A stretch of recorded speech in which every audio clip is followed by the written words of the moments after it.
영혼을 위해 울라. 영혼을 위해 울라. 오늘 하나님 우리에게 주신 말씀의 제목입니다. 이런 그림 혹시 보신 적 있으신가요? 다 아시죠, 뭔지? 무슨 그림이죠? 알아도 대답하긴 좀 그래, 그죠? 어린 왕자의 앞부분에 나오는 그림이잖아요. 보이는 거는 중절모처럼 보이잖아요, 그죠? 영락없는 모자잖아요. 근데 모자가 아니라 뭐죠? 모자가 아니라 코끼리를 삼킨 보아뱀을 그린 거예요. 그런데 어른들은 모자로만 봅니다. 영락없는 모자로만 보는 거죠. 근데 실제로는 그렇지 않다. 겉만 보면 잘 몰라요. 내면을 보아야 진리를 알 수 있습니다. 예수님도 마찬가지예요. 겉만 보면은요, 세상에서 뭐라고 하죠? 예수님을 향해서 4대 성인 중에 한 명이다. 훌륭하신 사람이다. 이렇게 얘기합니다. 그래서 위인전도 있어요. 훌륭한 사람으로 보기 때문에. 평가절하죠. 예수님은 훌륭한 사람이 아닙니다. 예수님은 하나님의 아들이시죠. 너희는 나를 누구라고 하느냐? 예수님이 제자들한테 물을 때 가이사랴 빌립보에서 베드로가 100점짜리 고백을 하잖아요. 주는 그리스도시요 살아계신 하나님의 아들입니다. 여러분, 예수님은 하나님의 아들이신 줄로 믿습니다. 하나님의 아들 예수님을 만나는 것이 영생이죠. 영생은 곧 유일하신 참 하나님과 그가 보내신 자 예수 그리스도를 아는 것이다. 아는 것이 믿는 것이에요. 인격적으로 만나는 것입니다. 그런데 사람들은 겉만 봐요. 겉모습만 봅니다.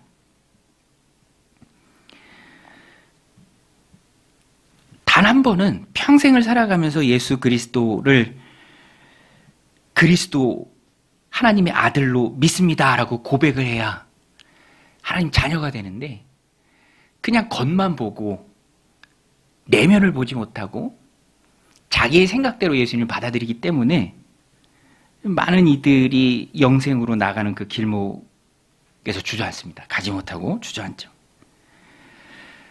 오늘 본문에도 보면은요, 예수님께서 예루살렘에 입성하실 때 우시는 장면이 나옵니다. 아까 우리 본문 읽으셨죠? 예수님께서 눈물을 흘리세요. 예수님께서 우십니다. 왜 우셨을까? 우리 43절 말씀인데 같이 한번 읽겠습니다. 시작. 날이 이를지라 내 원수들이 토둔을 쌓고 너를 둘러 사면으로 가두고. 짧은 말씀인데 예수님께서 예루살렘 성 입성하실 때 그 성을 바라보시면서 하신 말씀이에요. 이제 될 일을 예수님이 하나님의 아들로서 미리 보신 것입니다. 예수님이 지금 말씀하시는 이 말씀은 앞으로 될 일이고, 우리 입장에서 볼 때는 이미 지난 일이죠. 그 일이 뭡니까? AD 70년에 예루살렘 도성이 성전을 포함해서 싸그리 무너지던 때입니다. 로마의 반기를 들었죠. 그래서 로마가 응징합니다. 티투스 장군을 보내서 아주 철저하게 예루살렘을 회파해요. 토둔을 쌓는다고 하잖아요. 공성전이죠. 성 안에 들어가서 성문 막아놓으면 어떻게 해야 할 길이 없잖아요. 로마군이 토둔을 쌓습니다. 성벽까지 올라가는 그 언덕을 쌓아요. 그리고 진입해서 멸망합니다. 성전이 다 무너지고 예루살렘은 회파되고, 그때부터 이제 유대인들의 디아스포라 시기가 시작된 거예요. 2000년 동안 막 떠돌잖아요. 그 일을 예수님이 미리 보시고 하신 말씀입니다.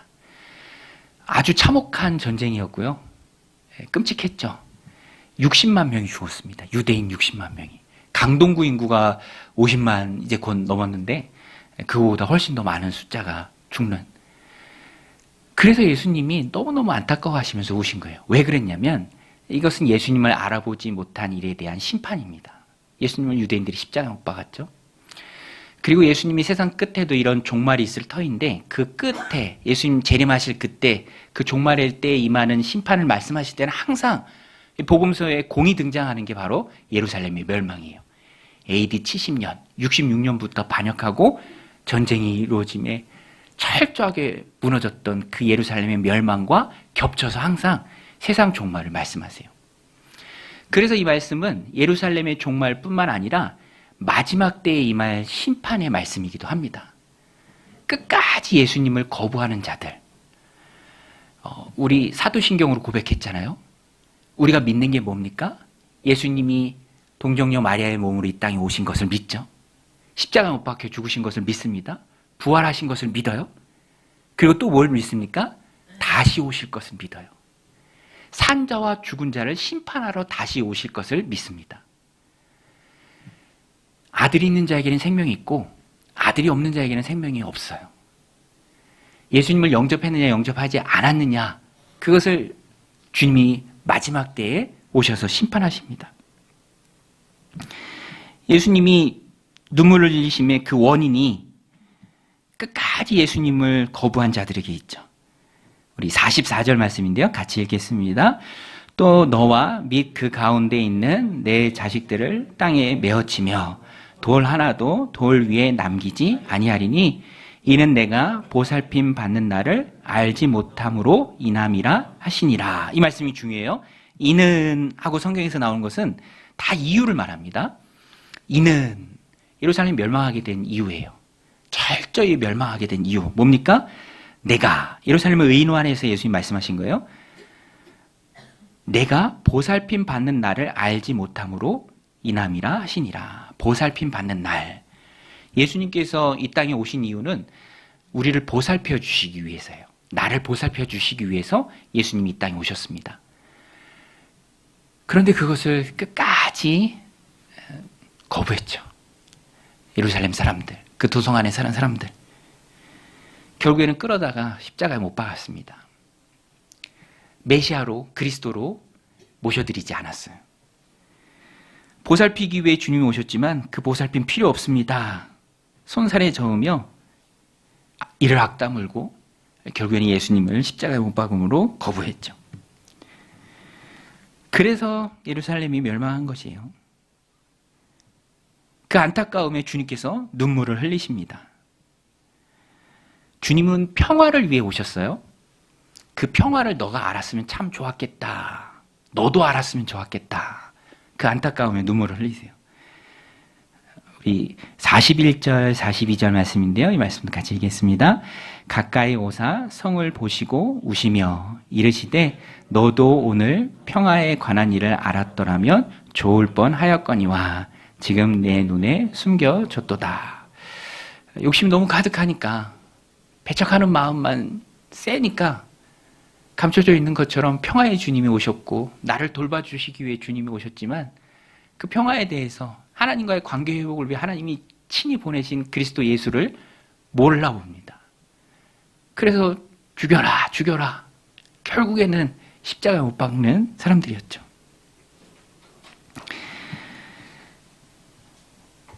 여러분, 오늘 주님의 눈물을 보면서 어떤 생각이 드십니까? 주님의 눈물. 겉으로는 멀쩡해 보이는 예루살렘 성이었지만 주님께서 그 성을 보시면서 눈물을 흘리셨어요. 너도 평화에 관한 일을 알았더라면 참 좋았을 뻔했다.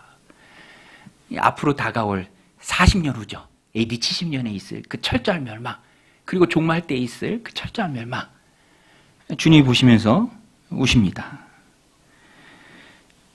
히브리서 9장 27절인데요. 우리 잘 아는 말씀입니다. 우리 같이 한번 읽겠습니다. 시작. 한 번 죽는 것은 사람에게 정하신 것이요 그 후에는 심판이 있으리니. 한 번 죽는 것은 하나님이 정하신 거예요. 뭐 피해갈 길이 없습니다. 누구나 다 정해진 길을 가는 것이죠. 중요한 것은 그 후에는 심판이 있다라는 거예요. 그래서 예수님이 우신 겁니다. 눈물을 흘리신 거예요. 안타까워하시면서. 세상은 반대로 얘기해요. 그런 게 어딨냐. 그런 거 없다. 즐겨라. 평안히 즐겨라. 누려라. 너가 가봤냐? 죽어봤냐? 그게 다 세상의 말이잖아요. 그 사람들이 말이 맞으면 주님이 눈물을 흘리실 이유가 없는 거죠. 주님의 눈물, 또 주님이 말씀하신 그대로 이루어진 역사들, 우리는 바라보면서 오늘 우리도 세상의 말이 아니라 주님의 눈물을 봐야 돼요. 세월호 영상이 유튜브 알고리즘이 이렇게 보여주더라고요. 제가 지난주에 이렇게 눌러봤는데 아이들이 이렇게 그 배 안에서 대화하는 영상이 고스란히 찍혔죠. 참 가슴 아프더라고요. 아이들은 웃으면서 얘기해요. 배가 기울었는데도 야, 이만큼이나 기운 거야 하면서 웃으면서 얘기해요. 그때 악마의 방송이 들립니다. 움직이지 마세요. 그 자리에 가만히 있으세요. 배 구하러 갔는데 나온 사람이 아무도 없어. 그 악마의 방송 듣고 배가 기울어져 가는 그때에도 다 그대로 있었던 거예요. 그 이후의 영상은 너무 참혹하죠. 말하지 않아도 알 수 있습니다. 세상이 그래요. 그런 게 어딨냐? 죽으면 그만이지. 아닙니다, 여러분. 주님은 예루살렘을 보면서 눈물을 흘리셨어요. 여러분, 지금도 재판장 앞에 서면은 사람들이 두렵잖아요. 저는 재판장 앞에 서지 않기를 늘 바라요, 그죠? 되게 강심장인 분들도 그 앞에 서면 되게 떨더라고요. 어떤 고위직 분 보니까 재판장 앞에서 눈물을 흘리더라고요. 회한의 눈물이겠죠. 막 10년, 20년 구형해 버리니까 세상에 말이 10년, 20년이지 감옥 안에서 그 10년, 20년을 어떻게 버팁니까? 근데 여러분, 마지막 때의 심판은 10년, 20년이 아닙니다. 영생의 반대 개념은 영벌이에요. 영원한 형벌입니다. 예루살렘의 멸망보다 훨씬 더 극심한 고통이죠. 주님은 눈물을 흘리신 거예요. 안타까움에 눈물을 흘리셨습니다. 여러분, 언제 눈물을 흘리십니까, 여러분들은? 눈물 잘 안 흘리시나? 슬픈 영화 보면서 눈물을 흘리기도 하지 않나요? 최근에 눈물을 흘려보신 적이 언젠가요? 울컥할 때. 저는 아름다운 걸 보면 이렇게 울컥울컥해요. 그런 영상들이 있잖아요. 막 생명을 살리기 위해 고군분투하는. 그래서 결국에는 살리는. 지난주에 또 어떤 기사 보니까 2살 배기 아기가 엄마가 잠깐 한눈 판 사이에 도로로 나왔어요. 차가 쌩쌩 다니는 그 교통선 위에 아이가 올라가 있어. 빨간불인데도요. 아이는 개념이 없잖아요. 그냥 빨간불이 차가 다니는데 그냥 도로로 왔다 갔다 해요. 얼른 어떤 청년이 뛰어가서 아이를 안고 말을 거는데 2살 배기니까 말을 못해. 대화가 안 돼요. 그래서 이제 근처 지구대에 데려다 주고 경찰관들이 막 위로하고 동시에 다른 경찰관들은 주택가를 막 이제 수소문 하면서 엄마를 찾아내고 결국에는 엄마를 만나서 다급히 아이를 찾는 그 엄마. 그리고 엄마와 제어하면서 막 얼마나 좋아. 하나도 감동이 안 되시나 보다. 저는 감동이 많이 되더라고요. 여러분, 감동이 되죠? 감동이 되잖아요. 이만큼 우리가 메마른 것 같아. 주님의 눈물을 회복해야 됩니다. 여러분, 교회의 일이 이 일이에요. 우리의 일이 이 일입니다. 아들을 모신 우리가 해야 할 일이 이 일이에요. 잃어버린 자를 주님께 찾아다 드리는 거, 연결해 드리는 거, 이끄는 거. 그것이 우리의 일입니다. 주님의 눈물을 기억해야 돼요. 세상이 악마의 소리를 하기에 나도 그런 주님의 눈물에 대해서 잊고 살 때가 많지 않은가. 오늘 본문을 보면서 좀 깨닫게 됩니다. 오늘 말씀의 제목이 우리도 울어야 한다. 여러분, 주님의 마음을 우리가 가져야 할 줄로 믿습니다. 우리도 주님처럼 울어야 할 줄로 믿습니다. 그게 바로 주님 사역에 동참하는 거예요. 저는 본문을 보면서 두 가지를 깨닫습니다. 우는 게 뭘까? 주님처럼 긍휼의 마음으로 세상을 바라보는 게 뭘까? 주님 편에서 주님 말씀에 순종하는 거죠. 오늘 본문에 보면 주님이 예루살렘에 입성하실 때 주님의 그리스도 되심을, 메시아 되심을 세상에 드러낼 때 작은 순종이 필요합니다. 그게 뭐냐면 나귀를 타고 예루살렘에 입성하셨어야 해요. 이거는 스가랴 선지자가 예언으로 기록한 겁니다. 세상 없어도 아무리 사람들이 추정해도 나귀를 타지 않으면 안 돼요. 예언에 기록된 것이기 때문에. 그래서 예수님은 예루살렘에 입성하시기 전에 멈춰서고 제자 둘을 보내서, 마을로 보내서 나귀를 데려오라, 나귀를 가져오라 이렇게 시킵니다. 근데 제자들이 순종해요. 근데 어떤 주석에 보니까 이 순종이 되게 거부감이 들 수도 있는 순종인 것이 그냥 나귀를 막 풀어오는 거예요. 그죠? 어떤 주석에 보니까 다른 집 마당에 세워져 있는 차를 가져오는 것과 비슷하다. 살짝 부담이 될 수도 있잖아요. 그런데 주께서 쓰시겠다 하라. 또 주께서 쓰시겠다 하니까 정말로 나귀를 다 내어줍니다. 우리 30절, 31절 말씀 같이 한번 읽겠습니다. 시작. 이르시되 너희는 맞은편 마을로 가라. 그리로 들어가면 아직 아무도 타보지 않은 나귀 새끼가 매어 있는 것을 보리니 풀어 끌고 오라. 만일 누가 너에게 어찌하여 푸느냐 묻거든 말하기를 주가 쓰시겠다 하라 하시매. 주가 쓰시겠다 하라 하시매. 여러분, 주님이 우리를 쓰시는 줄로 믿습니다. 작은 순종을 주님이 필요로 하세요.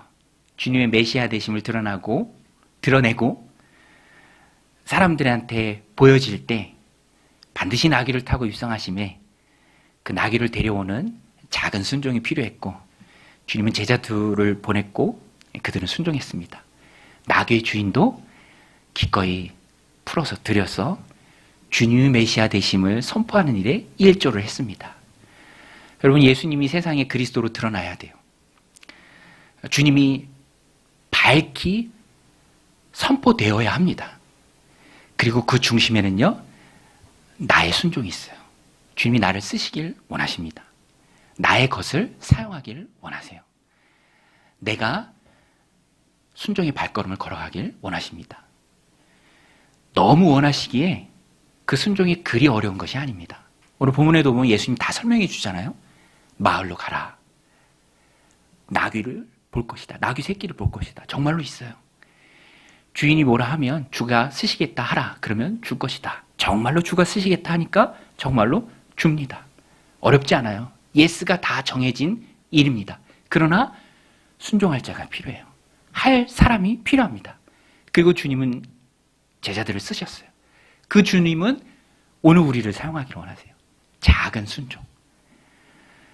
여러분, 우리가 순종하지 못하는 많은 이유 중에 하나가 안 될 것 같아서, 또 내 유익을 생각하고, 사실 우리가 그럴 때가 참 많이 있거든요. 하나님이 어떤 도전을 주실 때, 주님이 어떤 말씀을 주실 때, 또 이끄시고 인도하심이 명확할 때도 항상 우리가 생각하는 게 뭐냐면 내가 편할 거예요. 그래서 계산을 하거든요. 계산. 이것 때문에 내가 겪어야 될 희생이 뭔가, 이것 때문에 생길 수 있는 어려움이 있지 않은가, 항상 우리는 그 계산에 본능적으로 빨라요. 그런데 주님은 그럼에도 불구하고 우리를 사용하길 원하세요. 그래서 공동체로 부르십니다. 그리고 순종했을 때 얻는 그 기쁨들, 그것을 주세요. 하나씩 깨달으면서 우리 순종이 깊어지길 원하십니다. 오늘 본문에서처럼. 그리고 그것을 훈련하는 공동체가 바로 믿음의 공동체예요. 교회예요. 목장이에요. 작은 순종. 나를 쓰시길 원하시는 주님 앞에 드리는 작은 순종.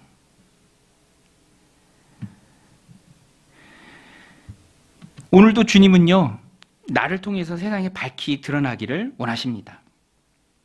온 세상의 주인이시며 구세주이심을 나를 통해 드러나기를 원하세요. 그리고 그 중심에 우리가 드려야 할 순종이 있습니다. 복음을 전하는 것, 권면하는 것. 저도 카페에 있으면, 교회에 있으면 이제 오시는 분들 더러 계세요. 그 중에는 이제 관심 갖는 분도 계시고 또 VIP 같은 분도 계세요. 지난주에도 오셨길래 말씀드렸죠. 용기 내서 주일날 한번 교회 오세요. 그러니까 구수하게 사투리로 받으시더라고요. 목사님 알겠습니다. 가려고만 하면 주일날 무슨 일이 생긴다. 꼭 가려고 하는데 주일날만 무슨 일이 생긴다. 이렇게 웃으시면서 말씀하시더라고요. 그래도 저는 아이들이 되었건 어른이 되었건 이렇게 권면을 합니다. 그 제가 해야 될 일이고요. 결정은 그분의 책이지만 전할 책임은 나에게 있는 거죠. 나의 작은 순종을 통해서 주님이 드러나시니까. 여러분, 주님은 우리의 작은 순종을 기뻐하는 줄로 믿습니다. 그리고 그 작은 순종은 절대로 어려운 게 아니에요. 내가 계산해서 그 턱을 넘기가 힘들어서 자꾸 뒤로 움츠러 들기 때문에 그렇지 어려운 게 아닙니다. 쉬운 거예요. 답이 정해져 있는 거예요. 우리가 감당해야 될 사명도 주님이 주시지만 우리가 늘 고백하잖아요. 그 사명을 감당할 힘도 주님이 같이 주십니다. 저도요, 예전에 전도사 사역하고 그럴 때 가장 힘든 게 새벽 예배였어요. 한 달에 2번 월요일 날 담임 목사님 대신해서 했는데 격주로 했음에도 불구하고 월요일 새벽이 걸려 있으면 참 그렇게 마음이 어려워요. 찬송가 한 곡 성공하기도 힘들어. 그러면서 야, 내가 나중에 이걸 매일 할 수 있을까라는 그런 두려움이 있더라고요. 이전 교회에서 사역할 때도 부목사들이 5명이서 5주를 돌아갔습니다. 5주. 그러니까 한 달에 한 번이 안 되는 꼴이잖아요. 5교 되니까 얼마나 편해요. 그래도 내 순서 다가오면요, 답답하고 막 밥맛이 떨어지기도 하고. 근데 지금은 또 하나님이 감당할 힘을 주셔서 잘 감당합니다. 막 월요일이 기다려지기도 해요. 또 전에는 제 성품이 굉장히 외향적이지 못해요. 아시죠? 제가 굉장히 내성적인 거 막 드러나지도 못하는데 또 하나님이 담대한 마음 주셔서 누구를 만나도 악수할 수 있고 편하게 대화할 수 있고 또 잘 들어줄 수도 있습니다. 먼저 연락도 잘하고 또 모함 받거나 또 억울한 일을 당하거나 또 뭔가 잘 안 풀리는 일도 그냥 잘 넘기게 돼요. 그 비틀즈의 노래 있잖아요. Let it be. 웃지도 않으시네. 그냥 내비둬 잘 넘깁니다. 영향받지 않아요. 스트레스 별로 안 받는 것 같아요. 그리고 순종하려고 많이 노력을 합니다. 굉장히 내 생각이 강하고 이기적이고 머릿속으로 계산이 빠른 사람이 바로 저예요. 그런데 또 목회를 하다 보면 하나님이 감당할 힘도 주시기 때문에 그런 생각들이 자꾸 바뀌어요. 나가 아니라 다른 사람 입장에서 생각을 하게 돼요. 하나님의 입장에서 생각해야 돼요. 내가 좀 수고스러워도. 어제도 토요일인데 목회자들에게 있어서 토요일은 굉장히 중요하거든요. 뭐가 하는 게 없어도 마음이 좀 이렇게 조심스러워요. 근데 위임식이 있다고 어떤 친구 목사님이 저 경기도 끝에 있는데 꼭 오라고 전화를 했어. 전화를 하면 또 그때부터 힘들잖아요. 그죠? 가겠노라 약속을 했는데 가야 되나 말아야 되나. 아내는 옆에서 계속 가지 말라고 부추겨. 오늘 전체적으로 안 웃으시네요. 근데 제가 그 아내의 그 말을 이기고 갔죠. 그 사람을 생각해서. 내가 가서 바쁜데도 가서 축하해주면 얼마나 좋은가.